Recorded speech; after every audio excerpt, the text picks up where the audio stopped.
Olá novamente, boa tarde a todos. Vamos então dar início ao webinar de hoje, cujo título é Hipocondria, como lidar com a preocupação e o medo exacerbados com a crise.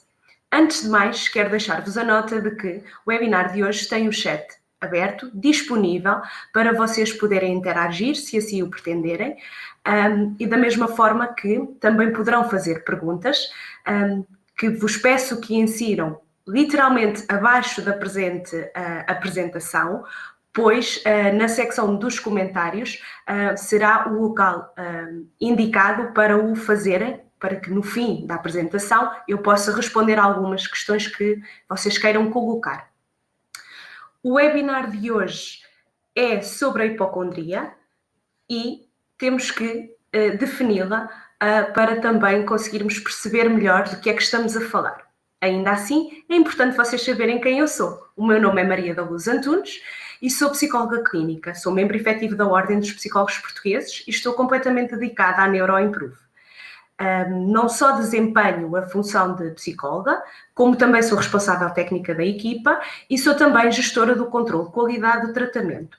Por tratamento, falamos obviamente das minhas funções enquanto psicóloga, sendo que eu acompanho crianças, adolescentes e adultos, trabalhando igualmente com as famílias por forma a atingir melhores resultados, especialmente se estivermos a falar de crianças e de adolescentes, e também faço a gestão do controle da qualidade no que diz respeito à técnica de neurofeedback que nós também realizamos na clínica. Hoje não me vou alongar sobre esta técnica, pois iremos dedicar na próxima semana um webinar a este tema. Deixo-vos só a nota de que estamos a falar de uma técnica não invasiva que permite promover a regulação do padrão de atividade cerebral, criando um equilíbrio nesse mesmo padrão e promovendo a minimização ou a eliminação das suas desregulações e, por consequência, da sintomatologia que essas desregulações possam causar.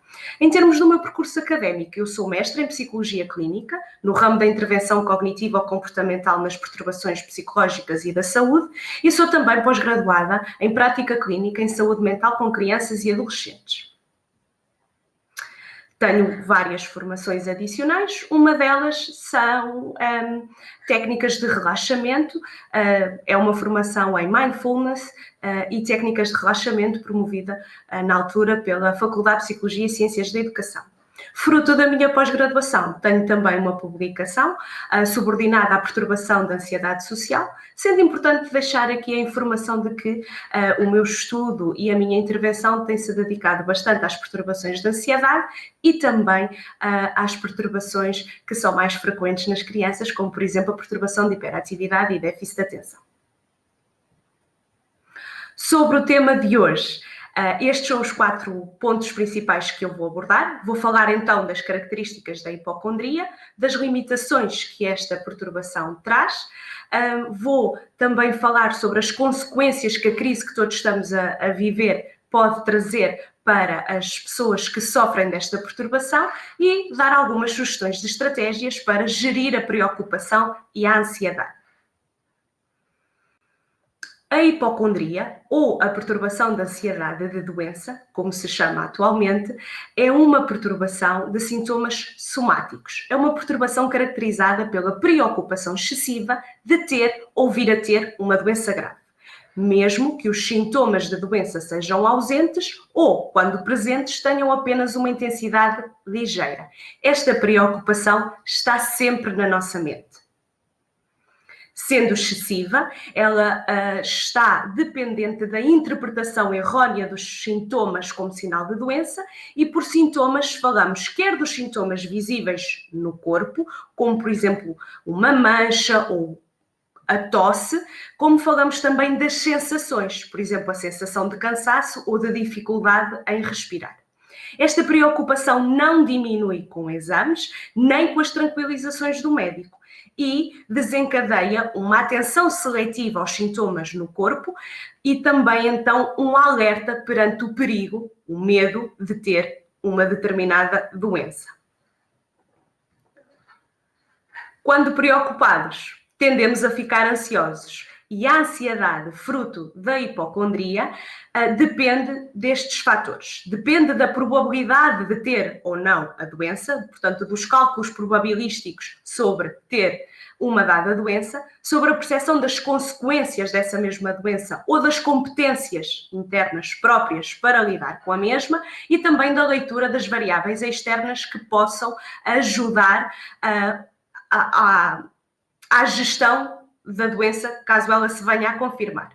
Obviamente que se estivermos a falar de uma probabilidade grande de ter a doença, sendo percepcionada como uma probabilidade grande de ter a doença e uma percepção de consequências bastante graves dessa mesma doença, o que acontece é que a ansiedade vai ser maior, mais significativa, mais intensa, porque por consequência a preocupação também o será.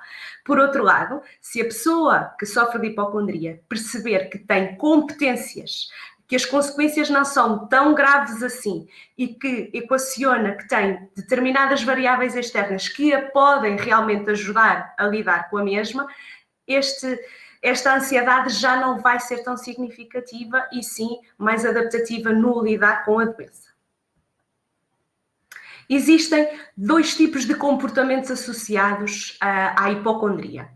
Existem pessoas que, tendo esta perturbação, recorrem com frequência a comportamentos de controle de saúde.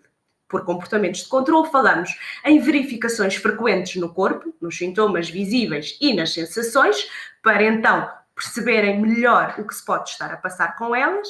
Pesquisas de informação, são pessoas que têm muita tendência para pesquisar e tentar fazer um autodiagnóstico, recorrem com frequência ao motor de busca Google, por exemplo, para perceberem os sintomas, a gravidade, a evolução, para tentarem então colmatar esta preocupação excessiva em ter uma determinada doença, e são pessoas também que vão frequentemente ao médico.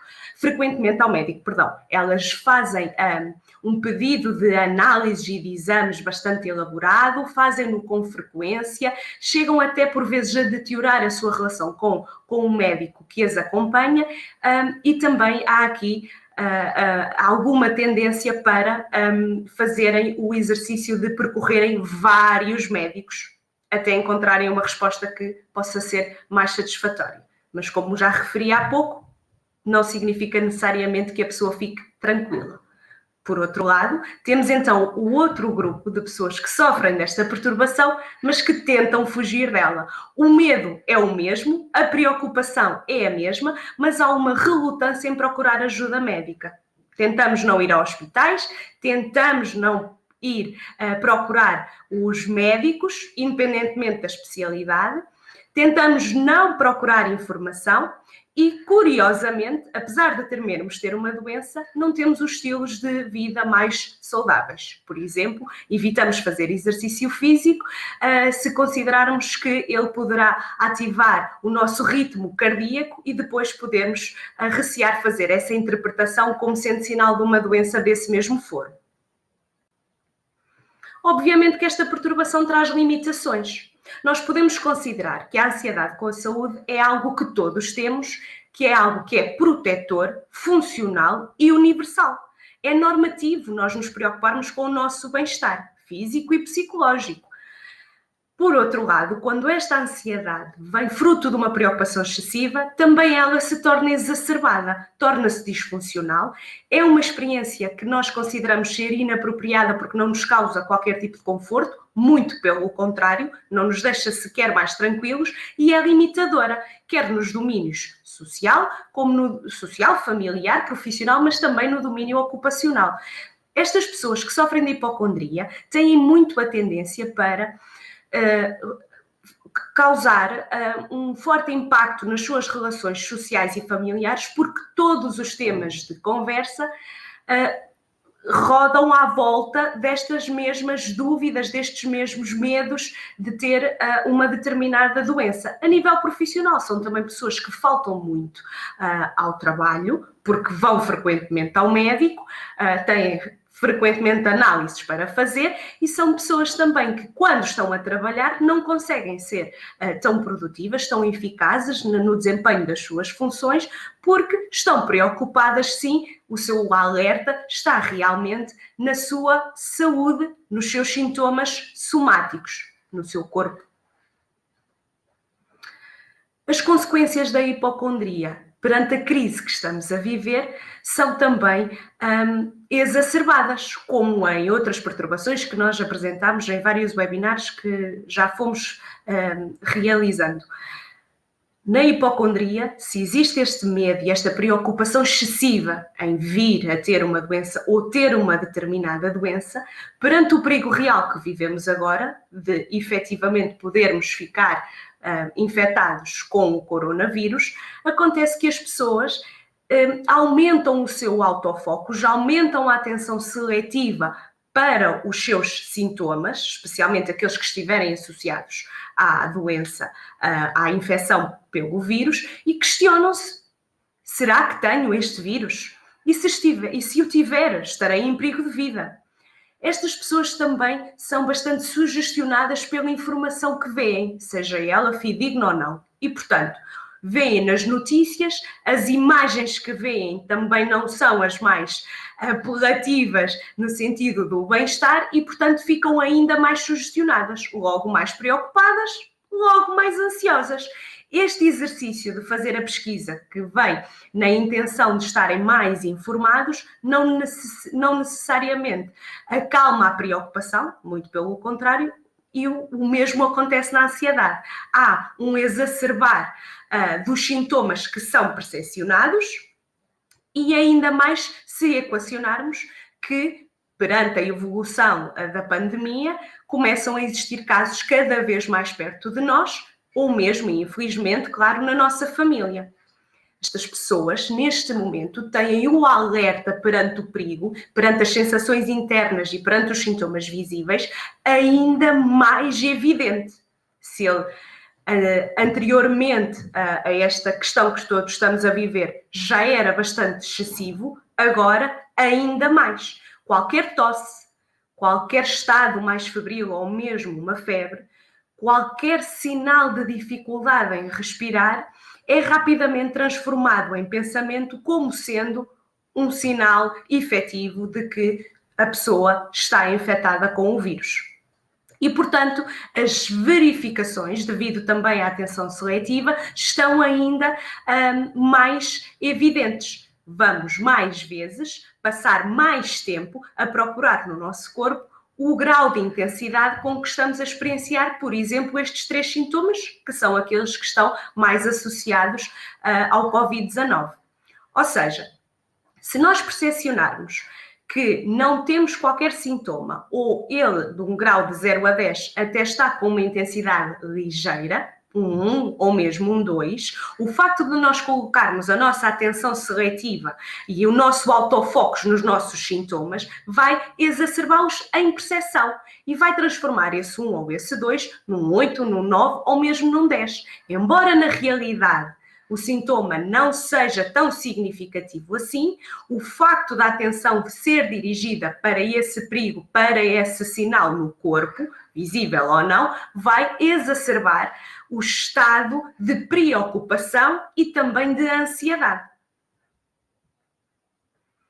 Para as pessoas que procuram ativamente os cuidados médicos, para as pessoas que os evitam, ambas sofrendo de hipocondria, existe igualmente uma dificuldade em avaliar o verdadeiro risco de ter a doença, seja ela qual for, incluindo o vírus. Portanto, existe a tendência também para procurar cuidados de saúde sem necessidade ou, estando até perante um risco maior de a ter, podem estar a recusar ou a evitar terminantemente confirmar esse mesmo medo. Como vamos nós lidar com esta preocupação e esta ansiedade?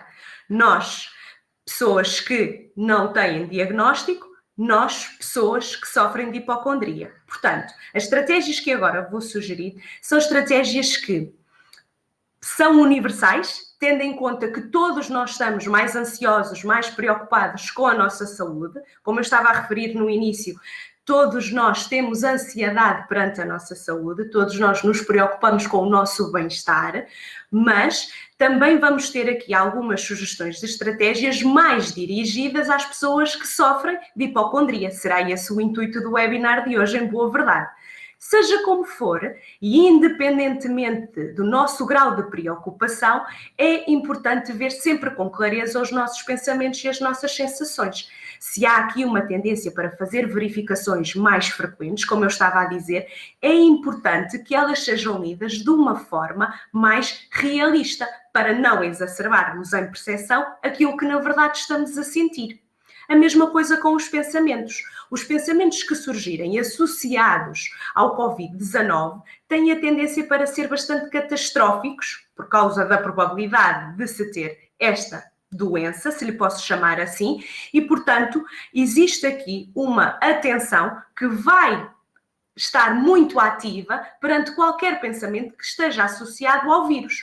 E aí é importante que a pessoa tenha a capacidade de discernir que pensamento está a ter, agarrar esses pensamentos e desconstruí-los.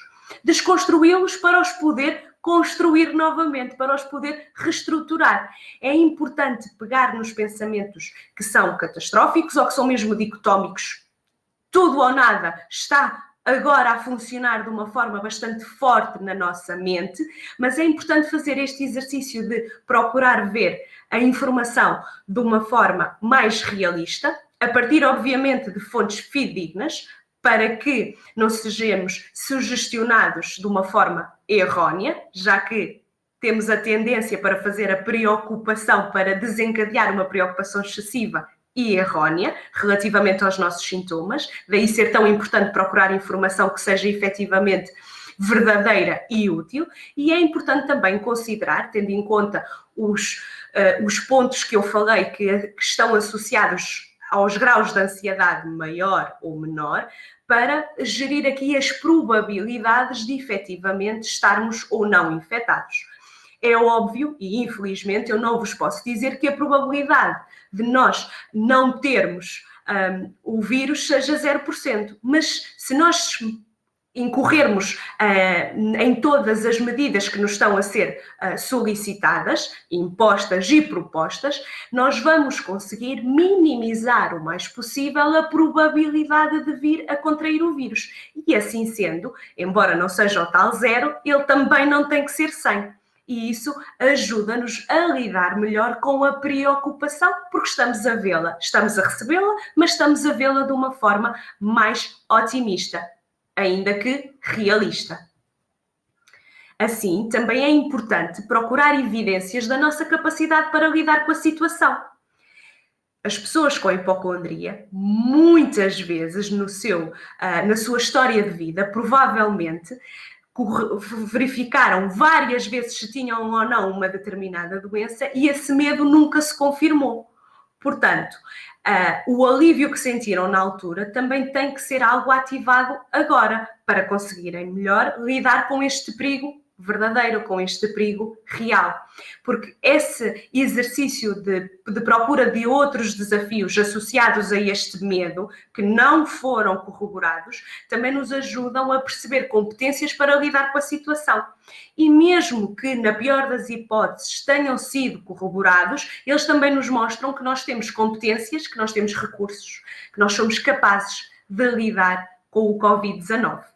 É importante ainda recorrermos à aceitação.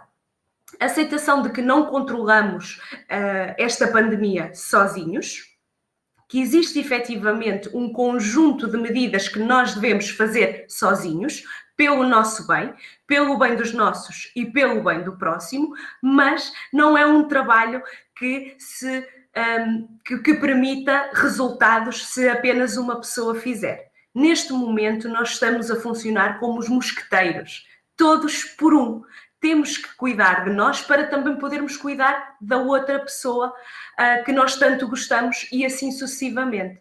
Quase num sentido de favores em cadeia. O facto de nós fazermos este exercício de aceitação ajuda-nos a perceber que temos competências, conseguimos lidar com esta situação na medida daquilo que nos é pedido, na medida daquilo que nós podemos fazer, sem incorrermos em catastrofizações ao nível dos pensamentos, mas também nos permite reconhecer que estamos juntos a percorrer este caminho, e quando digo juntos falo de todo o mundo, e esse exercício não é feito sozinho e requer que aceitemos a nossa condição neste momento. É também importante, então, fazer a aceitação da nossa preocupação. Ela acontece para nos proteger.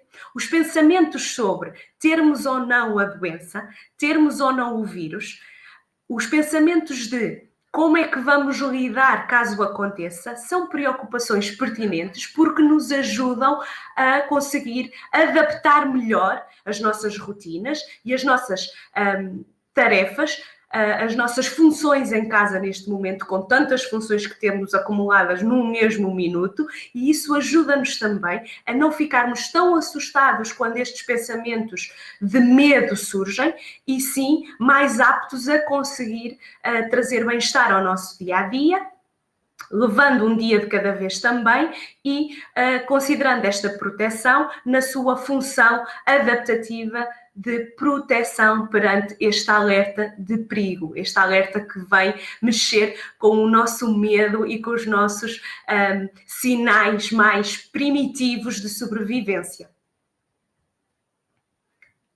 Sendo que esta preocupação gera ansiedade, como tenho vindo a dizer desde o início, é igualmente importante recebê-la de uma forma normativa. A ansiedade é uma emoção como tantas outras, ela é importante porque nos permite receber a informação perante o perigo de uma forma até mais evidente. Eu costumo dizer que, a partir do momento que somos humanos, é a natureza humana. Nós temos ansiedade e temos que usá-la neste momento a nosso favor. Termos medo faz com que nós tenhamos cuidado. A questão aqui é que devemos, quando falamos nas pessoas que têm hipocondria, fazer o exercício de não permitir que a preocupação ceda os limites do que é adaptativo, do que nos permite viver o dia-a-dia com a maior normalidade possível, e isso sim desencadeia todo o ciclo que eu ainda no início estive a explicar, que nós não queremos que aconteça porque vai se perpetuar de preocupação em preocupação, de maior grau de ansiedade em maior grau de ansiedade, com pensamentos cada vez mais dramáticos, mais pesados, mais catastróficos. As pessoas com hipocondria não são de toda exceção, porque neste momento estão perante a presença de uma ameaça real de doença que não estamos a conseguir combater com a velocidade que gostaríamos. Assim sendo, também é importante conseguirmos utilizar expressões de incentivo e de indução de calma, mas não só connosco. Nós, quando nos sentimos em perigo, nem sempre somos os melhores para nós próprios. Mas quando temos que sair de nós para chegar aos nossos, nós conseguimos fazê-lo com uma maior facilidade.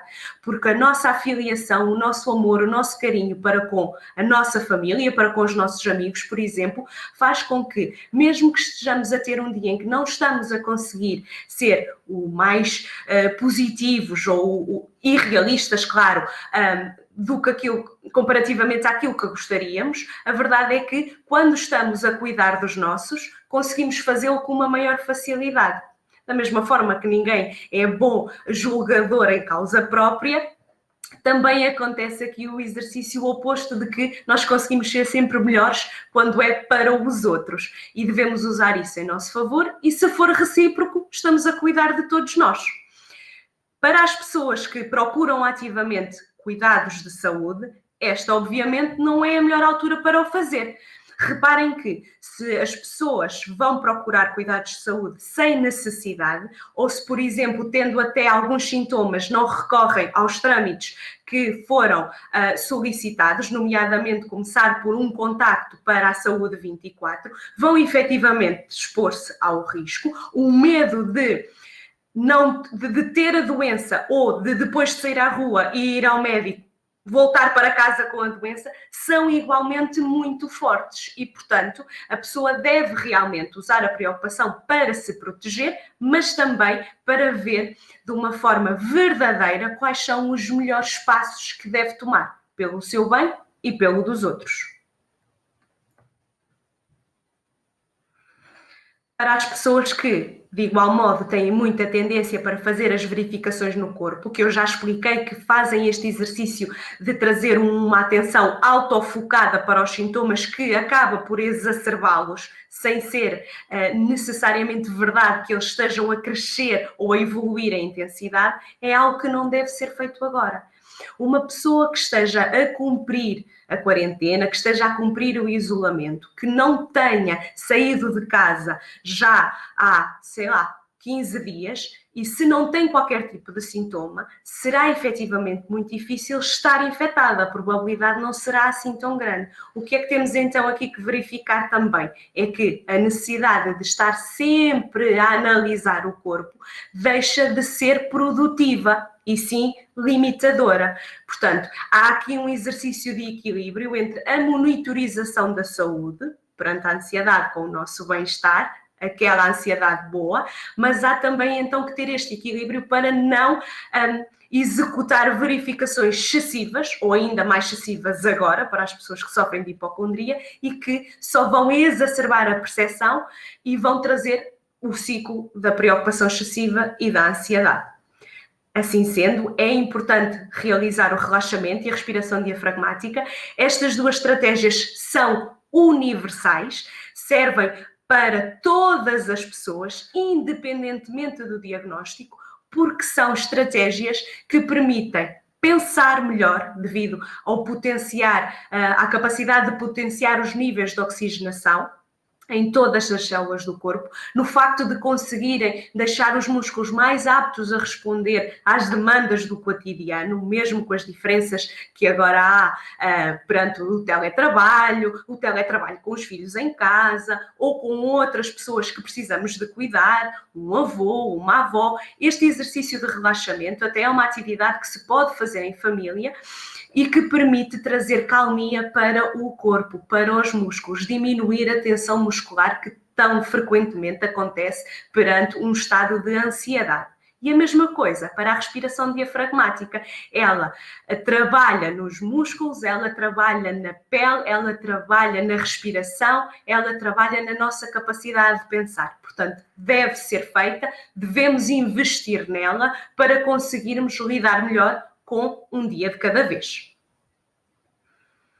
A outra estratégia universal é, obviamente, continuarmos a contactar a nossa família e os nossos amigos.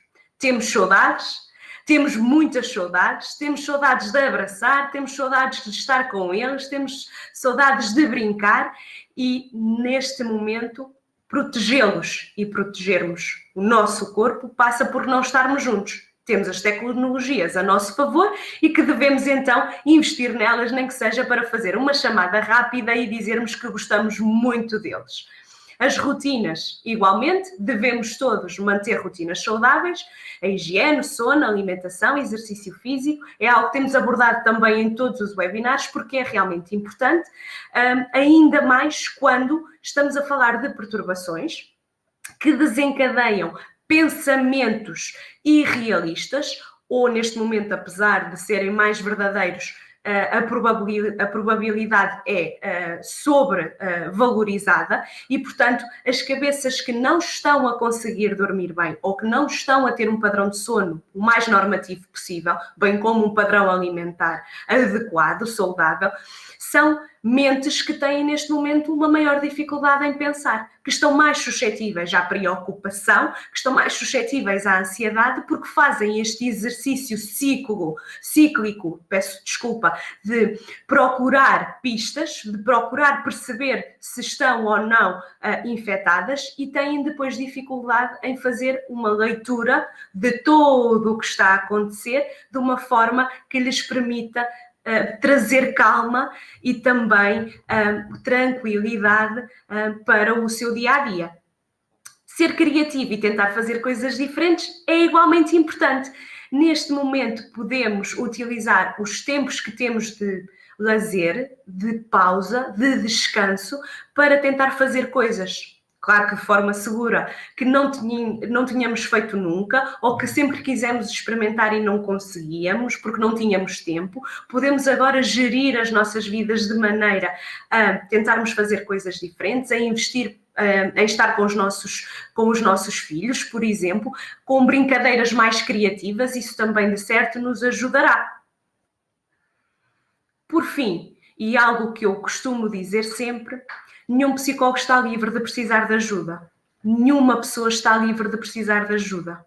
Todos nós estamos juntos a enfrentar esta tempestade, a enfrentar este furacão, e para sairmos vencedores temos que ter, se precisarmos de ajuda, a coragem e a honestidade connosco próprios de a pedir, porque podemos efetivamente precisar.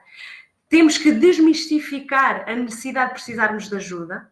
Claro que temos forças, claro que temos qualidades, mas também temos áreas que neste momento podem estar a ser de alguma forma desafiadas, podemos nos sentir menos fortes, menos aptos e, portanto, pedir ajuda é algo que é efetivamente importante ser considerado pelo nosso bem-estar e pelo bem-estar de toda a gente.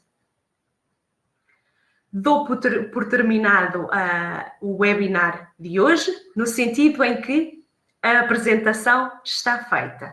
Como sempre, deixo a nota de que estes webinars que já fizemos, que eu fiz hoje, que vamos continuar a fazer, pretendem dar informação e estratégias, neste caso, mais específicas para a hipocondria, embora também abordem, como eu estava a dizer, as estratégias universais nas quais todos devemos investir.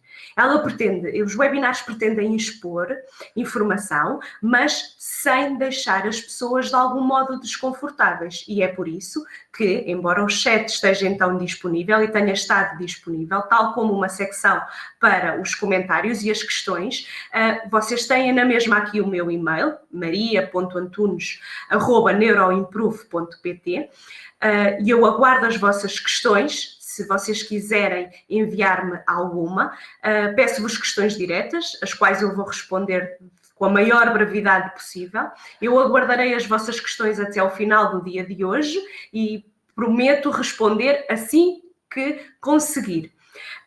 De qualquer forma, vou, tal como combinei no início com vocês, dar aqui uma espreitadela nos vossos comentários para responder agora a algumas questões. O tempo dos webinars é limitado, eu não vou poder responder a todas, mas vou tirar aqui um bocadinho para fazer uma seleção, tentar perceber se houve perguntas repetidas, por exemplo, para poder responder a algumas.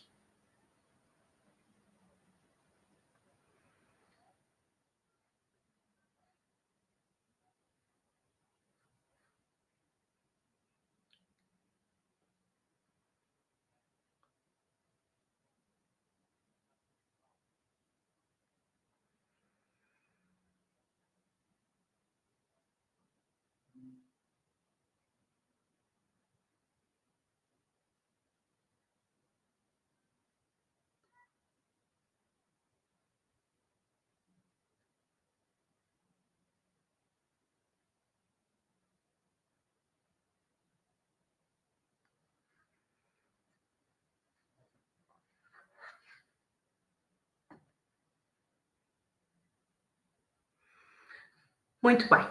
Já dei aqui uma vista de olhos para algumas das questões que foram colocadas. Vou responder à questão da Marta Vieira, que pergunta se a hipocondria só está associada mesmo à doença e se não está associada a outro fator.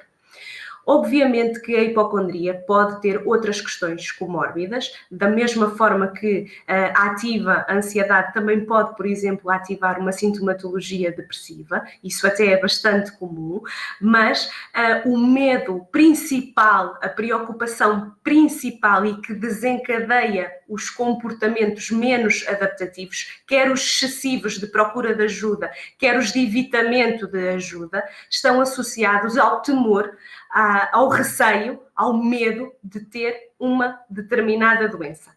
A doença em questão varia de pessoa para pessoa. Dou o exemplo do cancro. Uma pessoa que tenha muito medo de ter esta doença, num nível e reunindo todos os critérios para se fazer um diagnóstico de hipocondria, é uma pessoa que, em termos de verificações no corpo, recorre à estratégia da palpação com muita frequência, com uma frequência excessiva, porque está associado a um comportamento que é adaptativo, que é através da hipocondria extremado, através da perturbação e do ciclo da perturbação é extremado, e que é feito para tentar controlar a iminência de ter efetivamente a doença. Esse é o medo principal.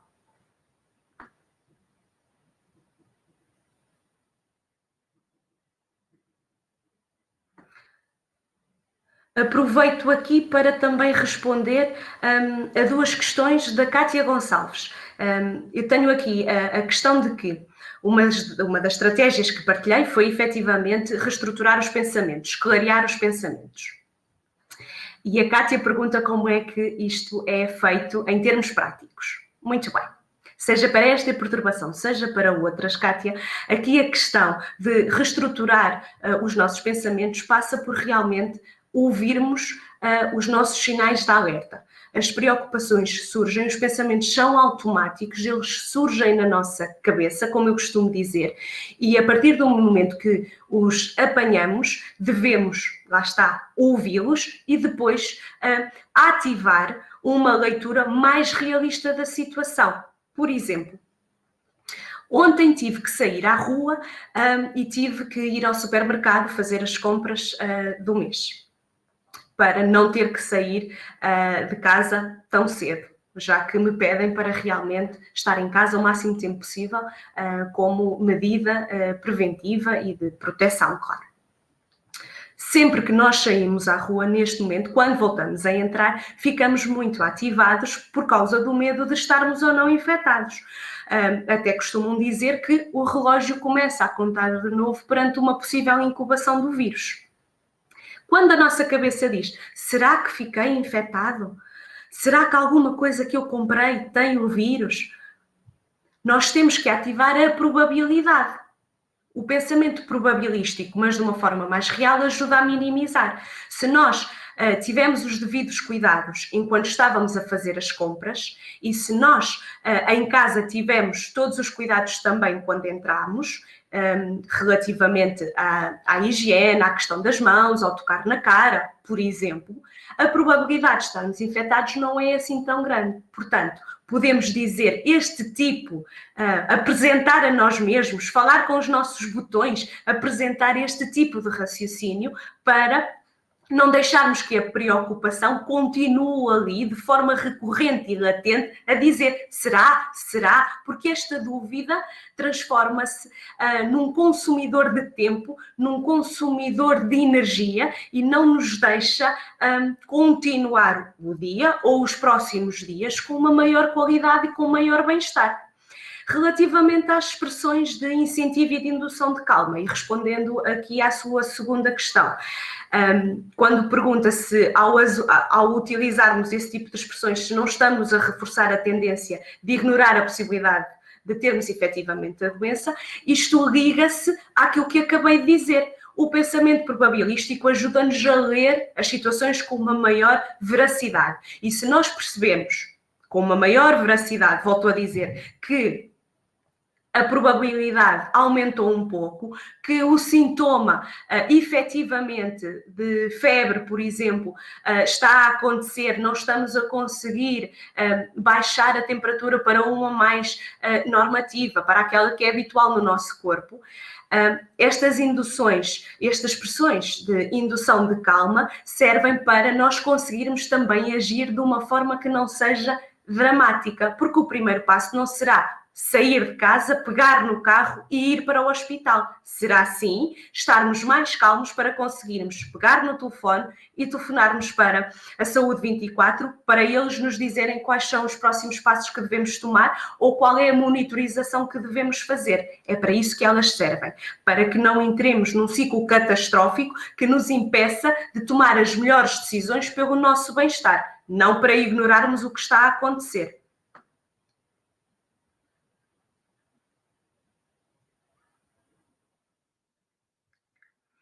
Deixo só aqui uma última resposta, porque o tempo realmente está a terminar. A Marta Couto pergunta qual é o termo utilizado no DSM para a hipocondria. Eu disse-o no início da apresentação, mas não está escrito nos slides. Na DSM-5, a hipocondria é descrita como perturbação de ansiedade de doença.